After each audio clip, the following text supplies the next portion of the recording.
Hello dear students, welcome to my science academy. हम पढ़ रहे हैं बीएससी पार्ट थर्ड ईयर की न्यूक्लियर फिजिक्स और आज का हमारा टॉपिक है सेमी इंपेरिकल मास फॉर्मूला यानी सामी अनुभवी द्रव्यमान सूत्र।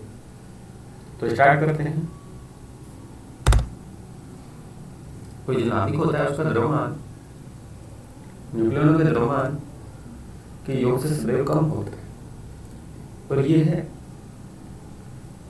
द्रव्यमान क्षति उसकी बंधन ऊर्जा की तुल्य होती है यदि किसी परमाणु में Z proton Z electron M N A minus Z neutron हो तो जो परमाणु में द्रव्यमान है निम्न फॉर्मूले से दिया जाता है m equal to Z M H plus A minus Z M N minus E B,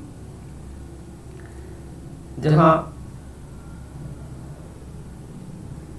M H जो हाइड्रोजन परमाणु है उसका द्रव्यमान है, एम एन न्यूट्रॉन का द्रव्यमान है और ई बी बाइंडिंग एनर्जी है। अब दो साइंटिस्ट हैं वीजेकर और बेथे, इन्होंने जो नाभिक की जो बंधन ऊर्जा है उसकी निर्भरता को नाभिक के जो द्रव्यगुण मॉडल है उसमें ये देखा कि द्रव्यगुण में जो विद्युत प्रतिकर्षण है यानी कि इलेक्ट्रोस्टैटिक रिपल्सन है, पृष्ठ तनाव है यानी कि सरफेस टेंशन, ऐसे कुछ कारकों पे ये डिपेंड करती है। तो इसने इन दोनों साइंटिस्ट ने जो नाभिक की बंधन ऊर्जा है इसकी निर्भरता को देखते हुए जो सामी अनुभवी सूत्र है वो इस तरह से दिया कि E B equal to E B plus E S plus E C plus E A plus E P, जहाँ ई बी बंधन ऊर्जा बाइंडिंग एनर्जी, ई बी आयतन ऊर्जा, ई एस पृष्ठ ऊर्जा होती है, ई सी कूलाम ऊर्जा होती है, ई ए असमित एनर्जी होती है और ई पी पेयरिंग एनर्जी युग्मन ऊर्जा होती है। तो बारी बारी से इनको देख लेते हैं। आयतन ऊर्जा ई बी क्या होती है कि कोई नाभिक है, नाभिक में जो नाभिक के बलों की संतृप्तता के कारण क्या होता है कि नाभिक में जो उपस्थित न्यूक्लियन की संख्या है ए वो बाइंडिंग एनर्जी के समानुपाती हो। अब जो बाइंडिंग एनर्जी पर निर्भर कर रही है तो ये जो आयतन ऊर्जा है ये किसके समानुपाती हो जाएगी, ए की। तो यहाँ से E B equal to A B into A B एक नियतांक है।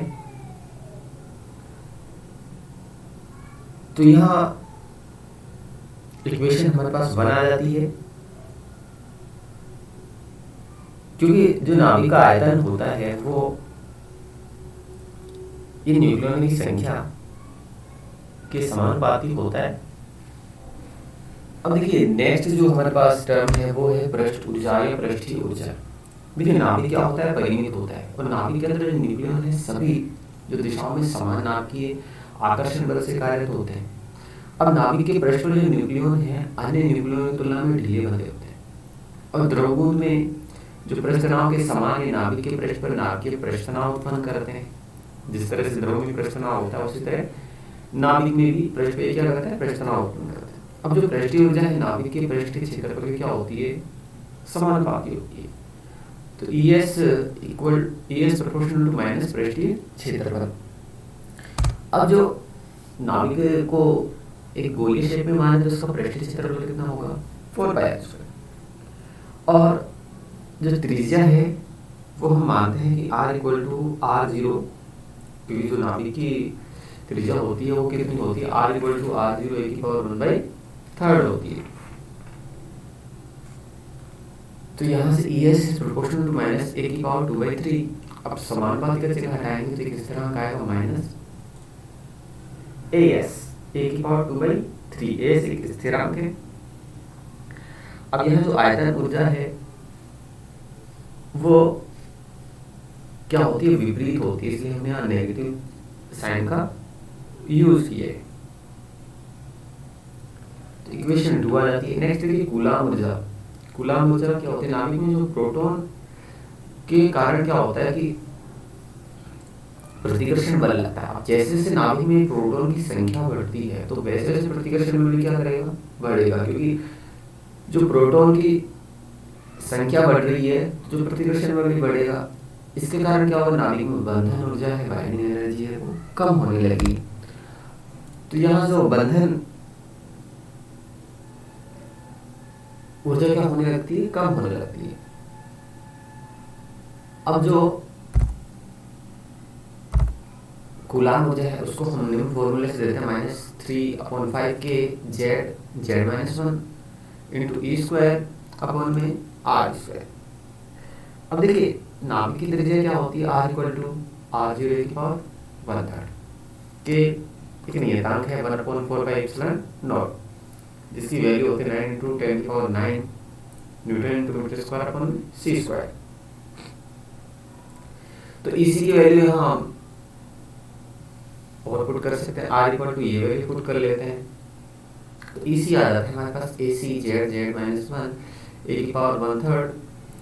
अब AC क्या है, ये कांस्टेंट है, जिसे हम 3k² अपॉन में 5r0 से हम डिनोट करते हैं, इक्वेशन 3 आ जाती है। नेक्स्ट देखिए असममित ऊर्जा कि देखिए कि जो नाभिक है उसमें न्यूट्रॉन की संख्या और प्रोटॉन की संख्या। अब यदि जो न्यूट्रॉन की संख्या है वो प्रोटॉन की संख्या से क्या हो, अधिक हो, तो जैसे ही न्यूट्रॉन की संख्या प्रोटॉन की संख्या से अधिक होगी, नाभिक का स्थायित्व क्या हो जाता है, कम हो जाता है।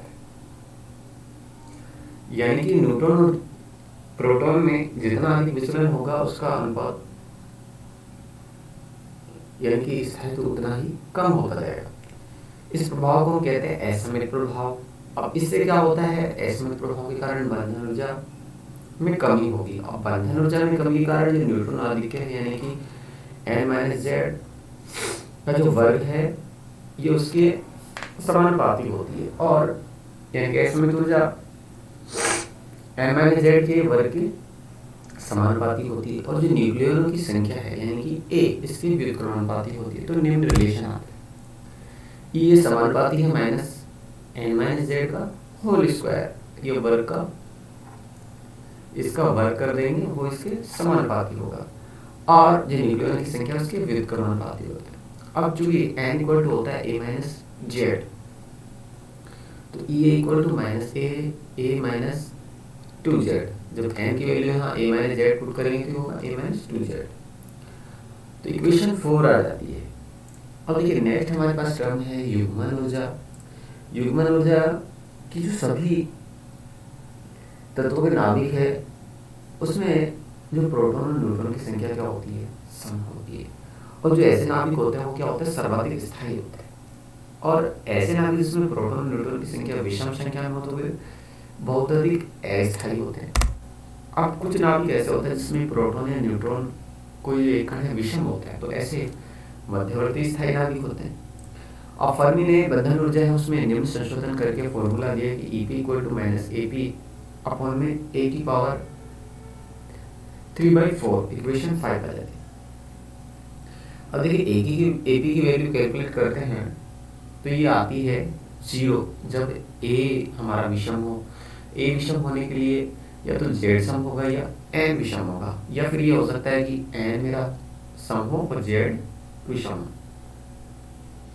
AP की वैल्यू -13.5 मेगा इलेक्ट्रॉन वोल्ट आती है यदि A सम है। A सम होने के लिए दोनों प्रोटॉन न्यूट्रॉन क्या होने चाहिए, सम होने चाहिए। AP की वैल्यू आती है 13.5 मेगा इलेक्ट्रॉन वोल्ट। इस कंडीशन में A विषम होगा, यानी दोनों न्यूट्रॉन और प्रोटॉन क्या होंगे, विषम होंगे। अब इक्वेशन 1 2 3 4 5 से हम जो बाइंडिंग एनर्जी है उसमें वैल्यू पुट कर लेते हैं, तो इक्वेशन 6 आ जाती है। अब देखिए जो प्रोटॉन का द्रव्यमान है वो हम इस इक्वेशन से देते थे, इसमें जो EB की वैल्यू पुट कर दें तो जो परमाणु का द्रव्यमान हम कैलकुलेट कर सकते हैं। तो ये m equal to ZmH A-Z Mn -AB, ये पूरी इक्वेशन 6 यहाँ हम पुट कर देंगे। तो देखिए लास्ट में हम कैलकुलेट करते हैं तो EB की वैल्यू आती है हमारे पास 14.1 मेगा इलेक्ट्रॉन वोल्ट। AS पृष्ठीय ऊर्जा, इसकी वैल्यू आती है 13 mega electron volt. AC coulomb ऊर्जा के लिए जो नेतांक आया था उसकी आती है 0.595 मेगा इलेक्ट्रॉन वोल्ट। ए जो कांस्टेंट था उसकी वैल्यू आती है 19.0 मेगा इलेक्ट्रॉन वोल्ट। ऐसे ही जो एपी की वैल्यू -13.5 मेगा इलेक्ट्रॉन वोल्ट, ये समनाभिकों के लिए, ये समनाभिकों के लिए। और अगर नाभिक सम विषम या विषम सम है, यानी प्रोटॉन न्यूट्रॉन की संख्या एक सम हो एक विषम हो, तो इस कंडीशन में एपी 0 होता है। एपी की वैल्यू एक और होती है 13.5, जब प्रोटॉन न्यूट्रॉन दोनों क्या हो, विषम हो। अब जो हमारे पास ये चारों ऊर्जाएं आई हैं, इनके लिए हम ग्राफ खींच सकते हैं। तो देखिए किस तरह का ग्राफ आता है। जो वैल्यूज हैं उनके हम मान पुट इसमें कर दें, तो जो आयतन ऊर्जा है 14 मेगा इलेक्ट्रॉन वोल्ट, जो कुल बंधन ऊर्जा है वो 6 से 8 के बीच में होगी, लगभग सेम करीबन। असमित ऊर्जा 0, पृष्ठीय ऊर्जा की वैल्यू कितनी आई थी, 13.0 मेगा इलेक्ट्रॉन वोल्ट आई थी। कूलाम ऊर्जा जो लास्ट टाइम अभी हमने नियतांक निकाले थे,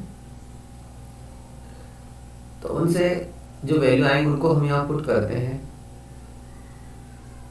तो ये हम आयतन ऊर्जा, पृष्ठ ऊर्जा, कूलाम ऊर्जा और असमित ऊर्जा जो ऊर्जा प्रति न्यूक्लियन है मेगा इलेक्ट्रॉन वोल्ट में, एक तरफ द्रव्यमान संख्या है, उसके लिए हम कर्व खींच सकते हैं।